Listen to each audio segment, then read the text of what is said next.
Hi hello வணக்கம் நேர்களே, இது ரெட்ரோ மூவிஸ். நான் நிலையால். இன்றைக்கி நம்ம rewind the past Tamil cinema மூவிஸில் பார்க்க போகிற படம் பொற்காலம். 1997 சேரன் சார் இயக்கத்தில் தேவா சார், ரோஹித் குல்கர்னி சார் இசையில் வெளிவந்த இந்த படத்தில் முரளி சார், மீனா, சங்கவி மேடம்லாம் நடிச்சிருப்பாங்க. அழகான அண்ணன் தங்கை பாசத்தை வெளிப்படுத்துகிற படமாகவும் அழகான காதல் காவியத்தை சொல்கிற படமாகவும் இந்த படம் அமைஞ்சிச்சுங்க. வாங்க இந்த படத்தோட கேரக்டர்ஸ் பற்றி பார்க்கலாம். படத்தோட ஹீரோ நம்ம முரளி சார் மாணிக்கம்ங்கிற கேரக்டரில் பண்ணியிருப்பாங்க. மீனா மேடம் மரகதம்ங்கிற கேரக்டரில் பண்ணியிருப்பாங்க.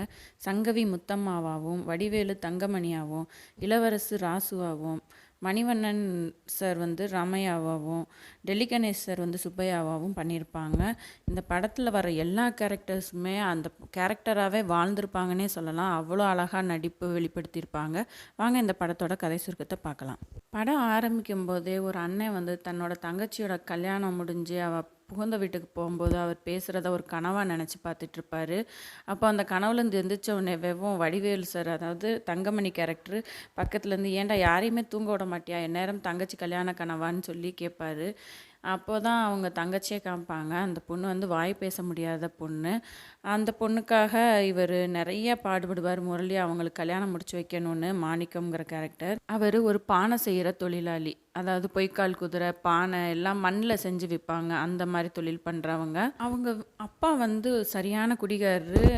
ரொம்ப ஊதாரித்தனம் பண்ணிட்டு தெரிகிற ஒரு கேரக்டர் நம்ம மணிவண்ணன் சார் ராமையாங்கிற கேரக்டரில் பண்ணியிருப்பார். ரொம்ப பிள்ளைங்களை பற்றி கவலையே இல்லாமல் இருப்பார்.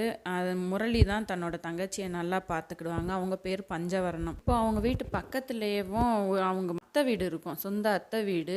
ஆனால் அவங்க அத்தை சின்ன வயசுலேயே வேற ஒருத்தவங்கள விரும்பி கல்யாணம் முடிச்சுட்டு போனனால இவங்க ரெண்டு பேருக்கும் பேச்சுவார்த்தை எல்லாம் இல்லாமல் இருக்கும். அப்போ அவங்க அத்தையோட பொண்ணு சங்கவி மேடம், முத்தம்மா கேரக்டர் நம்ம மாணிக்கம் மேலே ரொம்ப உயிராக இருப்பாங்க. எந்நேரம் அவரை வம்பிழுத்துக்கிட்டே இருப்பாங்க. ஆனால் மாணிக்கம் விலகி விலகி தான் போவார். இதுக்கு நடுவில் இன்னொரு பக்கத்து வீட்டில் ஒரு சேலை நெய்கிற தொழிலாளி வீடு வேற இருக்கும். அங்கே நம்ம மீனா மேடம் இருப்பாங்க. மரகதம்ங்கிற கேரக்டர். இப்போ நம்ம மாணிக்கமும் மரகதமும் ஒருத்தரை விரும்புவாங்க. ஆனால் வெளியில் சொல்லிக்கிட மாட்டாங்க. ரெண்டு பேருமே அவங்க தறி மிஷினை ஓட்டும்போது இவர் அங்கே பானை தட்டிகிட்டு இருப்பார். ரெண்டு பேரும் ஈக்குவலாக ஒரே மாதிரி ரிதமோட தட்டுவாங்க. அப்போ கூட பானைகளை நிறையா உடச்சிருவார். அப்போ கூட வடிவேலு அதை கிண்டல் பண்ணுவார். இப்படியே போகும். அவங்க ரெண்டு பேரும் சொல்லிக்கிட மாட்டாங்க அவங்க விரும்புகிறத. ஒரு சமயம் அவங்க அத்தை வீட்டில் கடன்காரங்கள் ரொம்ப பிரச்சனை பண்ணுவாங்க. அதாவது அவங்க அத்தையோட பையன் வெளிநாடு போகிறதுக்காக பணம் வாங்கியிருப்பாரு. அதை கெட்ட முடியாமல் இருப்பாங்க. அந்த பையன்ட்டு கடிதாசி கூட வராமல் இருக்கும். அப்போது அவங்க வீட்டு ஜாமான்லாம் வெளியில் தூக்கி போடும்போது சொந்த அத்தை வீட்டில் இப்படி நடக்கவுமே அவர் முரளி கோவப்பட்டு அவங்கள போய் வெளியே அடித்து தள்ளி, இனிமேல் உங்களுக்கு நான் என் தங்கச்சி கல்யாணத்துக்காக சேர்த்து வச்சுருக்க ரூபாய் தர்றேன், இனிமேல் அவங்கள எதுவும் தொந்தரவு பண்ணக்கூடாதுன்னு சொல்ல போக அவங்க அத்தை ரொம்ப வருத்தப்பட்டு சொல்லுவாங்க, இவ்வளோ நல்ல பையனாக இருக்க, உன்னை போய் நாங்கள் ரொம்ப ஏசி பேசிட்டேனப்பா அப்படின்னு சொல்லி வருத்தப்படுவாங்க. ரெண்டு குடும்பமும் ஒன்று சேர்ந்துருவாங்க. இப்போது ஒரு நாள் ஒரு குடம் செஞ்சிட்டு இருக்கும்போது அங்கே மீனாவை பார்த்துக்கிட்டே இவர் மாணிக்கம் கேரக்டர் பானை செஞ்சிட்ருப்பார். அப்போது ஏதோ ஒரு கனவு வந்துடும். அப்போ தான் அந்த தஞ்சாவூர் மண் எடுத்துங்கிற சாங் வரும். நம்ம மரகதத்தை நினச்சிக்கிட்டே மாணிக்கம் ஒரு பானை, டிசைனான பானையை செஞ்சுருவார். அதை பார்த்து அவங்க தங்கச்சி சிரிப்பாங்க. அப்போ தான் அவர் அந்த ட்ரீம்லேருந்தே வெளியே வருவார். வந்தவொடனே பார்த்தா அது ஒரு அழகான ஒரு பானை, ஒரு டிஃப்ரெண்ட்டாக இருக்கும். அதை தூக்கி அப்படியே ஓரமாக வச்சுட்டு அதை அவர் மரகதமாக தான் நினச்சிட்ருப்பார். இப்போது அந்த பானையை வச்சுட்டு உள்ளே போயிருப்பார். அவங்க அப்பா அதையும் தூக்கிட்டு போய் விற்கிறதுக்கு கிளம்பிடுவார். அந்நேரம் அவங்க அப்பாவை சண்டை போட்டு அனுப்பிட்டு இருக்கும்போதே இந்த பானையை மரகதம் தெரியாமல் எடுத்துகிட்டு போய் அவங்க வீட்டில் வச்சுக்கிடுவாங்க. இன்னொரு நாள் மரகதம் தனியாக அந்த பக்கமாக நடந்து போகும்போது இவர் செஞ்ச பொய்க்கால் குதிரையெல்லாம் அங்கே இருக்கும். அது மேலே ஏறி உட்காந்துக்கிட்டு ஒரு சில பாட்டுகள்லாம் பாடிட்டு அவங்க இவர்கிட்ட பேசுகிற மாதிரியே அந்த குதிரைகிட்ட பேசிகிட்டு இருப்பாங்க. அதை நம்ம மாணிக்கம் கேட்டுருவார். அப்போ அதை இறங்கி ஓட பார்ப்பாங்க. அப்போ அந்த குதிரையோட கால் உடஞ்சிரும். இறங்கி ஓடும்போது அந்த குடத்தை இடுப்பில் வச்சுட்டு போவாங்க. அப்போ தான் மாணிக்கம் பார்ப்பாரு அந்த குடம் மரகதத்தை இருக்கிறத. இப்போ ரெண்டு பேரும் அதாவது மரகதம் அந்த குடத்தோட நைட்டெல்லாம் பேசுவாங்க. மாணிக்கம் அந்த உடஞ்சி போன பொய்க்கால் குதிரையை தூக்கி வச்சு அது கூட பேசிக்கிட்டு இருப்பார். இப்படியே இவங்க லவ் ஸ்டோரி போயிட்டே இருக்கும். இதுக்கு நடுவில் தன்னோட தங்கச்சிக்கு மாப்பிள்ளை தேடி தேடி அலைஞ்சிட்டே இருப்பார் மாணிக்கம். இப்போ மாணிக்கத்திட்ட அவங்க அத்தை வந்து இப்படி எல்லா பணத்தையும் கல்யாணத்துக்குன்னு சேர்த்து வச்சிருந்ததெல்லாம் என்னோட கடனை தீர்த்துட்டேன்னா அப்புறம் என்னப்பா பண்ணுறது அப்படின்னு கேட்டுட்டு வீட்டுக்கு போகும்போது அங்கே முத்தம்மா வந்து அவங்க அம்மாட்ட பேசுவாங்க.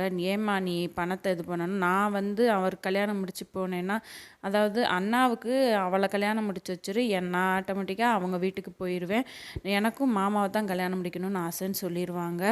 இதை போய் அவங்க மாணிக்கம்கிட்டையும் சொல்ல போக மாணிக்கம் வந்து ரொம்ப வருத்தப்படுவார். ஏன்னா மரகதத்தை அவர் ரொம்ப விரும்பிக்கிட்டு இருக்காரு. ஆனால் தன்னோட தங்கச்சி பஞ்சவர்ணம் ரொம்ப சந்தோஷப்படுறத பார்த்த உடனேவும் அந்த கல்யாணத்துக்கு சரின்னு சொல்லிடுவார். இப்போது அவங்க மகனுக்கு வந்து அவங்க கடிதாசி போட்டிருப்பாங்க இந்த விஷயமா. அவர்கிட்ட இருந்து ஒரு கடிதாசி வரும். அந்த கடிதாசியை கூட பஞ்சவர்ணம் தான் ஆசையாக வாங்கிட்டு ரொம்ப ஜாலியாக ரொம்ப ஆட்டம் பாட்டமாக வீட்டுக்கு வந்து அதை கொடுப்பாங்க. அவங்களுக்கு வாய் பேசவே முடியாது. ஆனால் அவங்க எக்ஸ்பிரஷன் பார்த்திங்கன்னா ரொம்ப அருமையாக பண்ணியிருப்பாங்க ராஜேஸ்வரிங்கிறவங்க. ஊமையாக இருக்கிறவங்க என்னென்னலாம் கஷ்டப்படுவாங்கங்கிறத அந்த கேரக்டரில் அவ்வளோ அழகாக காமிச்சிருப்பார் நம்ம சேரன் சார். அப்போது அந்த கடிதாசியை வந்து நம்ம முத்தமாக தான் எடுத்து படிப்பாங்க. அதில் பார்த்தா அவர் அந்த கல்யாணத்துக்கு சரின்னு சொல்லி எழுதியிருக்க மாட்டார். தங்கச்சி கல்யாணத்துக்கு மட்டும் சரி, எனக்கு வேற பொண்ணு பாருங்கன்னு எழுதியிருப்பார். இதை முத்தம்மா வந்து மாற்றி படிச்சிருவாங்க. ஏன்னா தன்னோட கல்யாணமும் நின்றும், அண்ணா வந்தால் பேசி சமாளிச்சுக்கலான்னு நினப்பாங்க. ஆனால் அவங்க அண்ணனும் வருவார். வந்த உடனேவும் சண்டை போட்டுருவார் அவங்க அம்மா கூட. நான் வந்து கல்யாணம் பண்ணிக்கிட மாட்டேன்னு தானே சொல்லியிருந்தேன், எப்படி நீ இப்படி மாற்ற சொல்லலான்னு. இப்போது வீட்டில் வந்து ஒரே தகராறாயிரும். முரளிக்கும் அவருக்கும் கைகலப்பாகவே ஆயிடும். தங்கச்சியை வந்து ஊமச்சின்னு சொல்லவுமே அவருக்கு ரொம்ப கோபமாயிரும். இனிமேல் என் தங்கச்சியை யாராவது அப்படி சொன்னீங்கன்னா பார்த்துக்கோங்கன்னு சொல்லிட்டு எல்லா கூட்டத்தையே பார்த்து அவ்வளோ திட்டுவார். ஏன்னா எல்லாருமே அவர் துபாயிலேருந்து வந்திருக்காருன்னொடனே அவர் பக்கமாக பேசுவாங்க. முரளி ரொம்ப, அதாவது நம்ம மாணிக்கம் கேரக்டர் ரொம்ப எல்லாரையும் பார்த்து திட்டிட்டு அவன் தங்கச்சியை கூட்டிகிட்டு போயிடுவார். உன் கல்யாணத்துக்கு முன்னாடி என் தங்கச்சி கல்யாணம் முடிச்சு வைக்கிறேன் பாருன்னு சபதம் போட்டுட்டு போயிடுவார். இப்போ முத்தம்மா வீட்லேயும் மாப்பிள்ளை பார்க்க ஆரம்பிச்சிருவாங்க. முத்தம்மாவுக்கு ஆனால் மாமாவை விடுறதுக்கு மனசு இருக்காது. அவங்க அவரை தேடி வரும்போது அவங்க மாணிக்கம் வந்து மரகதத்துக்கிட்ட பேசிகிட்டு இருக்கிறத பார்த்துருவாங்க. அப்புறம் தான் தெரியும் மரகதத்தை தான் அவர் விரும்புகிறாருன்னு. உடனே அவர்கிட்ட சொல்லிட்டு, நீ இதை முதையே சொல்லியிருந்தேன்னா நான் வந்துட்டு வந்து விலகி போயிருப்பேன்ல, பஞ்சவர்ணம் கூட கவலைப்பட்டு இருக்க வேண்டிய அவசியமே இல்லை, நீயே என்ன மாதிரியே விரும்புகிறேன்னு தெரிஞ்சு தான் நான் அப்படி எங்கள் அண்ணாவை எப்படியா சமாளிச்சிடலான்னு சொல்லி இந்த கல்யாணத்துக்கு ரெடி பண்ணேன், இப்படி ஆயிடுச்சின்னு சொல்லி வருத்தப்பட்டுட்டு அவங்களும் அவங்க வீட்டில் ஏற்பாடு பண்ண கல்யாணத்துக்கு ஓகே சொல்லிட்டு போயிடுவாங்க. இப்போ மாணிக்கத்துக்கு யாருமே ஹெல்ப் பண்ணாமல் இருக்கும்போது நம்ம மரகதத்தோட அப்பா வந்து சுப்பையா மாணிக்கத்திட்ட வந்து பேசுவார். வேற ஜாதி பையனா பரவாயில்லையாப்பா, நான் வேணா பார்த்து முடிச்சு வைக்கிறேன், நான் இப்போ ஊருக்கு போயிட்டு வரும்போது அவங்க கிட்ட சம்மதம் கேட்டுட்டு வர்றேன்னு சொல்லிட்டு போவாங்க. போயிட்டு வர்ற வழியிலே அவருக்கு ஹார்ட் அட்டாக் வந்து இறந்து போயிடுவார். இப்போ மாணிக்கம் வந்து ரொம்ப வருத்தப்படுவார். இப்படி எனக்கு யாராவது உதவி செய்ய வந்தால் கூட அவங்களுக்கு வந்து கஷ்டம் வந்துடுதேன்னு நினப்பார். இப்போ என்னென்னா சுப்பையா இறந்தவொடனே அந்த ஃபேமிலியே அந்த ஊரை விட்டு கிளம்புவாங்க. இப்போ மரகதம் வந்து அந்த ஊரை விட்டே கிளம்புற சூழ்நிலை ஆயிரும். அப்போ வந்து தான் மாணிக்கத்திட்ட அழுவாங்க. எப்படியாவது என்னை வந்து கல்யாணம் முடிச்சுக்கோன்னு சொல்லுவாங்க.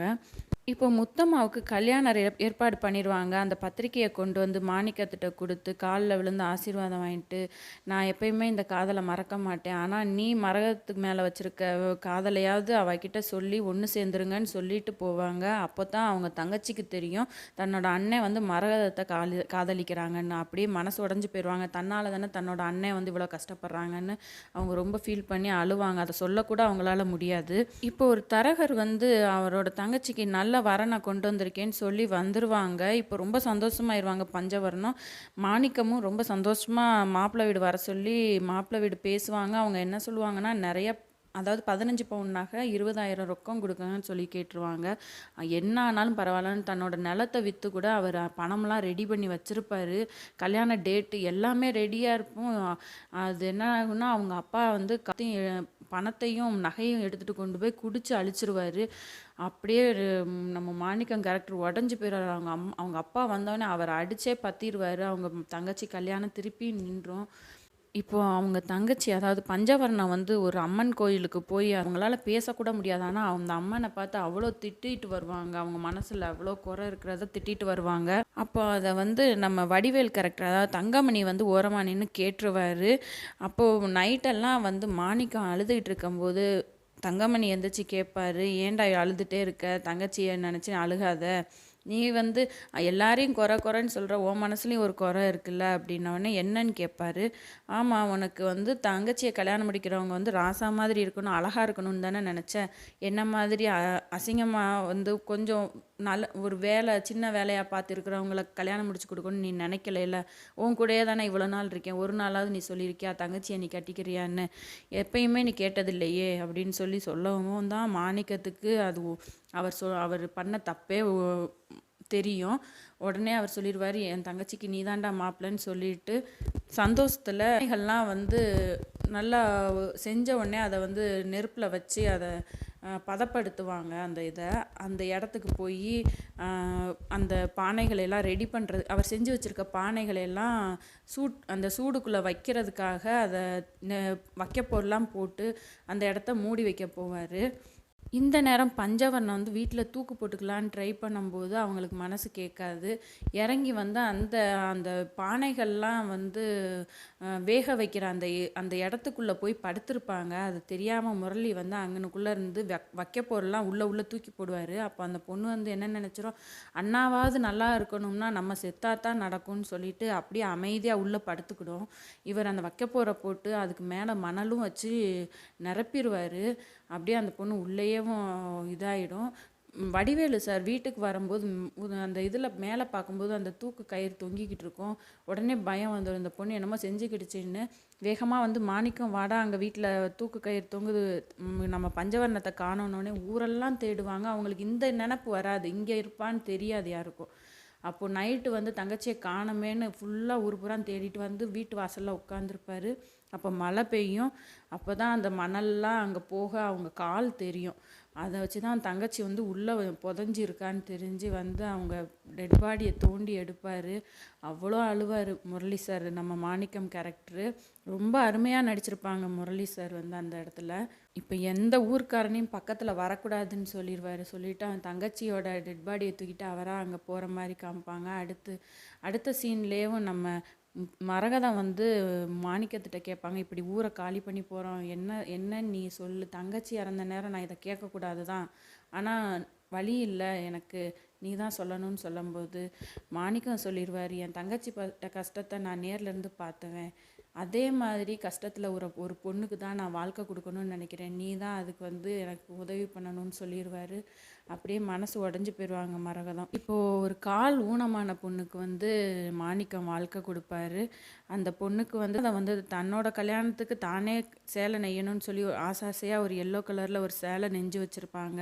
அதை கொண்டு போய் அந்த பொண்ணுக்கு கட்டி அவங்களே கொண்டு வந்து மணமேடையில் உட்கார வச்சு தாலியும் எடுத்து கொடுத்து கெட்ட வச்சுட்டு அப்படியே அந்த ஊரை காலி பண்ணி போவாங்க. அப்போ எல்லார்ட்டையும் சொல்லிட்டு போகும்போது மாணிக்கத்திட்டையும் சொல்லிட்டு போவாங்க, நான் எப்போயுமே நீயும் உன் கூட பழகின இந்த காலம் தான் எனக்கு பொற்காலம், இதை நான் எப்பயுமே மறக்க மாட்டேன், இந்த நினைவோடைய கடைசி மூச்சு வரைக்கும் இருப்பேன்னு சொல்லிட்டு அவங்க வண்டி ஏறி அவங்க அம்மா தங்கச்சிகளை கூப்பிட்டுட்டு கிளம்புவாங்க.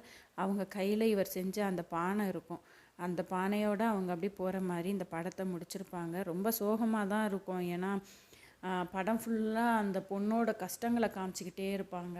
மாணிக்கத்தோட நல்ல குணத்தையும் காமிப்பாங்க, மரகதத்தோட நல்ல ஒரு அண்டர்ஸ்டாண்டிங் லவ்வையும் காமிச்சிட்டே இருப்பாங்க. ரொம்ப அருமையாக கொடுத்துருப்பாரு நம்ம சேரன் சார். ஒரு அழகான ஒரு அண்ணன் தங்கச்சி பாசம், அழகான காதலை வந்து சொல்லியிருப்பாங்க. இந்த படம் பார்த்து வரும்போது மனசு கனமாக தான் இருக்கும், அந்த அளவுக்கு ஒரு சோகமான படம் தான். ஆனால் ஒரு பொண்ணுகளோட மனசு உணர்வை வந்து அழகாக பிரதிபலிச்சிருக்கும் இந்த படம். கண்டிப்பாக இந்த படத்தை ஒரு தடவையாவது பார்க்கணும் நம்ம, அவ்வளோ அருமையான படங்க. இத்தோட இந்த எபிசோடை முடிச்சுக்கிறேன். அடுத்து வர எபிசோடில் இன்னொரு படத்தோடு உங்களை வந்து மீட் பண்ணுறேன். நன்றி, வணக்கம்.